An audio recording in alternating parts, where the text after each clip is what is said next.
গল্প প্রেমের গুঞ্জন পর্ব 23। লেখিকা জান্নাত। পরের দিন সকালে গুঞ্জন আর সাজিয়া একই সাথে ভার্সিটির উদ্দেশ্যে বেরিয়ে পড়ে। প্রতিদিনের মতো আজও চারপাশে শিক্ষার্থীদের ব্যস্ততা, হাসি আড্ডা, মুখরিত ক্যাম্পাস। অথচ আজকের দিনটা যেন গুঞ্জনের কাছে একটু অন্যরকম। অদ্ভুতভাবে আজ কেউ তাকে কিছু বলছে না।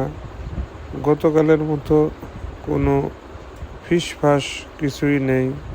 গুঞ্জনও আর কিছু না ভেবে চুপচাপ ক্লাসরুমের দিকে এগিয়ে যায়।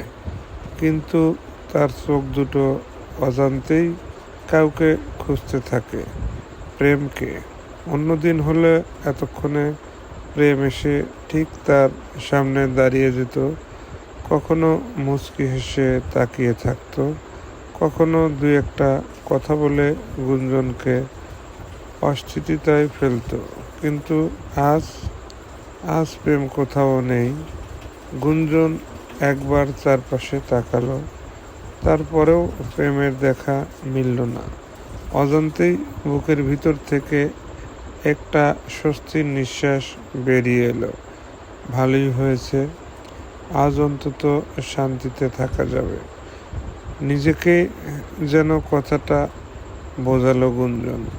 কিন্তু কয়েক মুহূর্ত পরেই সেই স্বস্তির আড়ালে অন্য এক অনুভূতি এসে উকি দিল।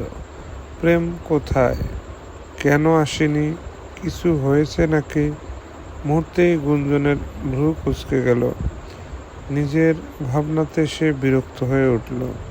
সে তো প্রেমকে এড়িয়ে চলতে চায়।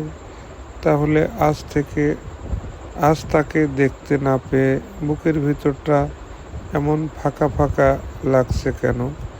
কেন বারবার চোখ দুটো দরজার দিকে চলে যাচ্ছে? গুঞ্জন নিজেই নিজের প্রশ্নের উত্তর খুঁজে পেল না। তবে একটা সত্য ধীরে ধীরে তার অজান্তেই স্পষ্ট হয়ে উঠছিল। না চাইতেই প্রেমের মাঝে কোথাও একটা আটকে যাচ্ছে। ভাবনাটা মাথায় আসতেই গুঞ্জন আঁতকে উঠল। না, এটা হতে দেওয়া যাবে না। পরক্ষণেই অতীতের সেই তিক্ত স্মৃতিগুলো একে একে চোখের সামনে ভেসে উঠল। পুরনো কষ্ট, ভেঙে যাওয়া বিশ্বাস, আর সেই দিনের কথা মনে পড়তেই গুঞ্জনের চোখের দৃষ্টি কঠিন হয়ে গেল। নিজেকেই মনে মনে শাসিয়ে বলল, নিজেকে সামলাও গুঞ্জন। আবার কোনো মায়ায় জড়িয়ে পড়বে না। অতীত ভুলে গেছো নাকি? চোখ নামিয়ে নিলে সে, কিন্তু হৃদয় কি আর এত সহজে মস্তিষ্কের শাসন মানে? মনের গহীনে তখন একটাই প্রশ্ন ঘুরপাক খাচ্ছিল, প্রেম আজ কোথায়? ক্লাস শেষ হতেই গুঞ্জন ধীর পায়ে ক্লাসরুম থেকে বেরিয়ে এলো। বের হওয়ার পরই অজান্তেই চারপাশে চোখ ভুলিয়ে নিল সে। কিন্তু কোথাও প্রেমকে দেখা গেল না। গুঞ্জনের ভ্রু যুগল কুঁচকে গেল। তাহলে কি প্রেম আজ ভার্সিটিতে আসেনি? অদ্ভুত একটা অনুভূতি হলো তার মনে। প্রতিদিন তো প্রেম কোনো না কোনোভাবেই তার সামনে এসে দাঁড়ায়, কখনো কথা বলার অজুহাত, কখনো নিছক বিরক্ত করার জন্য। অথচ আজ ছেলেটার কোনো দেখাই নেই। গুঞ্জন নিজের মনে বিড়বিড় করে উঠল, আজ হলোটা কি? ঠিক তখনই তার হাতে থাকা ফোনটি বেজে উঠল। স্ক্রিনে ভেসে উঠল নওরিন আপু। গুঞ্জন দ্রুত ফোনটি রিসিভ করে কানে ধরল। আসসালামু আলাইকুম আপু। ওপাশ থেকে সালামের উত্তর দিয়ে নওরিন একটু ব্যস্ত, উদ্বিগ্ন কণ্ঠে বলল, গুঞ্জন, তুমি ইরানকে পড়াতে আসছো না কেন? গুঞ্জন কিছুটা অবাক হয়ে বলল, কেন আপু, কি হয়েছে? নওরিনের কণ্ঠে এবার মায়া মেশানো অভিযোগ। দেখো না, আমার মেয়েটি কাল থেকে শুধু তোমার জন্য কান্নাকাটি করছে। সারাক্ষণ একটাই কথা, আমার মিষ্টিকে চাই, মিষ্টিকে এনে দাও। তোমাকে ছাড়া কিছুতেই শান্ত হচ্ছে না। কাল থেকে ঠিক মতো কিছুই খাওয়াতেও পারছি না। প্লিজ গুঞ্জন, তুমি একটু আসো না। কথাগুলো শুনে গুঞ্জনের বুকের ভিতরটা কেমন নরম হয়ে গেল। ইরিনের মুখটা চোখের সামনে ভেসে উঠল। ছোট্ট মেয়েটার মায়াভরা মুখ, আর তাকে জড়িয়ে ধরে মিষ্টি বলে ডাকার কথা মনে পড়তেই গুঞ্জনের মুখে অজান্তেই মায়াবী হাসি ফুটে উঠল। ইরিনের অনুরোধ সে কিভাবে আর ফেলতে পারে। কিছুক্ষণ নীরব থেকে গুঞ্জন মৃদু কণ্ঠে বলল, ঠিক আছে আপু, আমি আসছি। ওপাশ থেকে যেন স্বস্তির নিঃশ্বাস শোনা গেল। সত্যি আসবে তো? গুঞ্জন হেসে বলল, হ্যাঁ আপু, সত্যি আসছি। ইরানকে আর কাঁদতে হবে না, ওকে তাড়াতাড়ি এসো। জি আপু। ফোনটা কেটে দিল গুঞ্জন। গুঞ্জন সাজের দিকে তাকিয়ে ধীর কণ্ঠে বলল, তুই চলে যা, আমাকে ইরানের কাছে যেতে হবে। সাজিয়া এতক্ষণ নরিনের বলা কথাগুলো নীরবে শুনছিল, তাই আর কোনো প্রশ্ন করল না, শুধু মাথা নেড়ে সম্মতি জানিয়ে বলল, আচ্ছা, সাবধানে যাস। গুঞ্জনও মৃদু হেসে মাথা নাড়ালো। তারপর সাজিয়াকে বিদায় জানিয়ে দ্রুত পা বাড়ালো প্রেমদের বাড়ির উদ্দেশ্যে।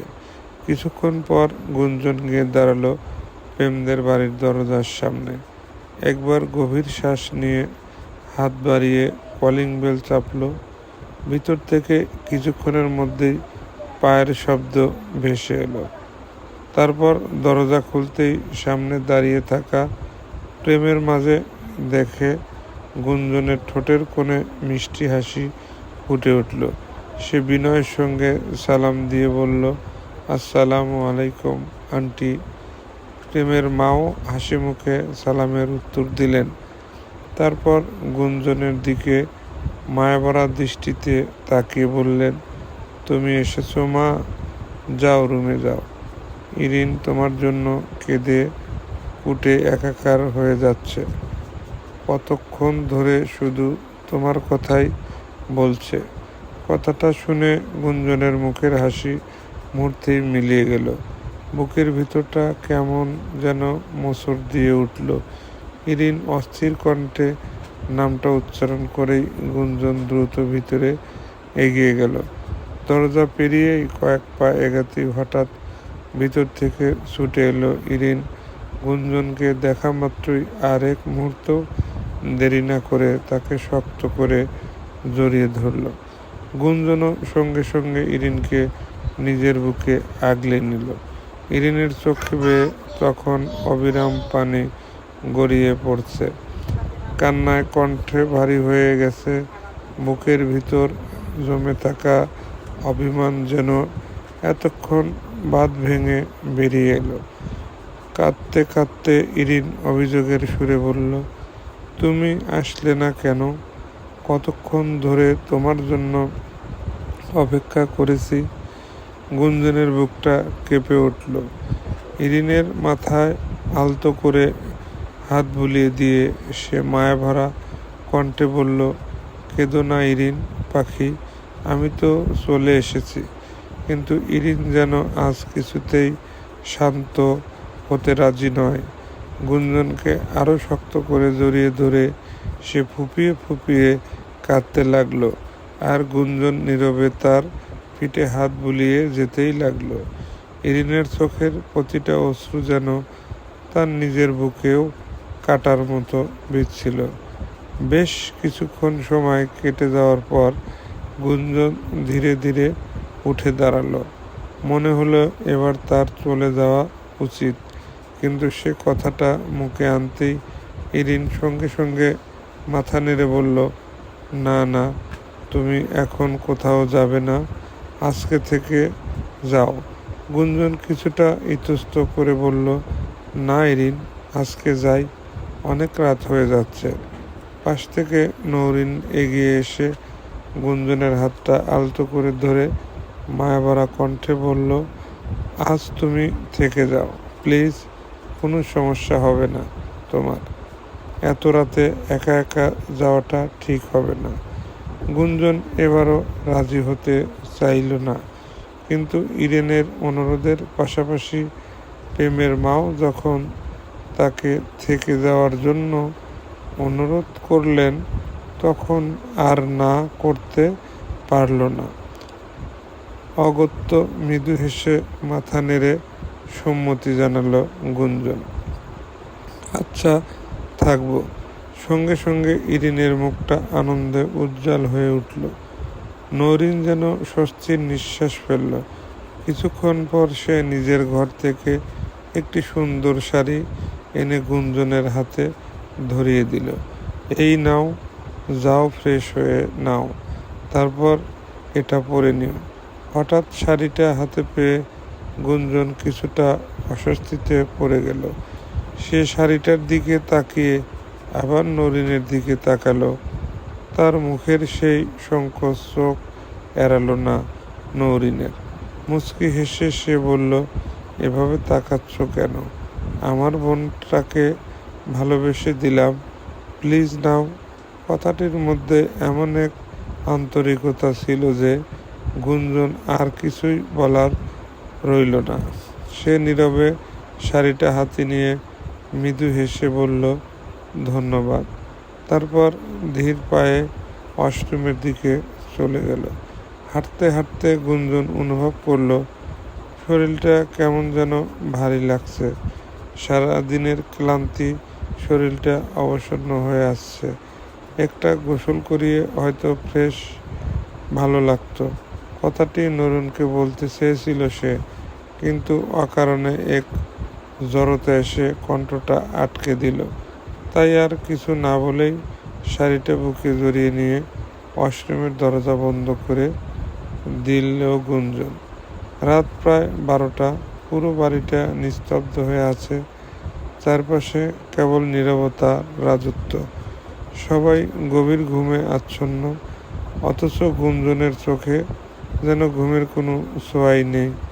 ওপাশ ওপাশ করে যখন ঘুম এলো না, অবশেষে ইরিনের পাশ থেকে ধীরে ধীরে উঠে বসল গুঞ্জন।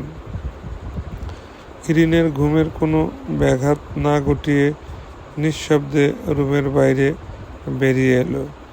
করিডোর ধরে হাঁটতে লাগলো সে।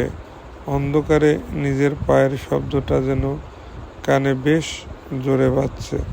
হঠাৎ কলিং বেলের শব্দ। গুঞ্জন থমকে দাঁড়ালো। এত রাতে কে এলো? ভয়ে বুকের ভিতরটা কেমনে ধক করে উঠল তার। ইতিমধ্যে তো বাড়ির সবাই ঘুমিয়ে পড়েছে। তাহলে এই রাতে কে এলো? প্রেম নয় তো? সে আসছে থেকে প্রেমকে দেখিনি। গুঞ্জন স্থির হয়ে দাঁড়িয়ে রইল কয়েক মুহূর্ত। আবারও কলিং বেলটা বেজে উঠল। এবার গুঞ্জনের বুকের ধুকপুকানি যেন আরও বেড়ে গেল। ধীরে ধীরে নিজেকে সামলিয়ে দরজার দিকে এগিয়ে গেল সে। প্রতিটা পদক্ষেপ অজানা এক সংখ্যায় তাকে ঘিরে ধরছে। দরজার কাছে পৌঁছে কিছুক্ষণ ইতস্তত করল গুঞ্জন। তারপর কাপা হাতে সিটকানি খুলে দরজাটা মিলে ধরতেই সামনে দাঁড়িয়ে থাকা মানুষটাকে দেখে মুহূর্তেই পাথরের মতো স্থির হয়ে গেল সে। অন্যদিকে দরজার ওপাশে গুঞ্জন নিজের সামনে দেখতে পেয়ে প্রেমও থমকে গেল। চলবে পরবর্তী গল্পটি পেতে আমার চ্যানেলটি অবশ্যই সাবস্ক্রাইব করতে ভুলবেন না। ভুল ত্রুটি হলে ক্ষমার দৃষ্টিতে দেখবেন। ধন্যবাদ।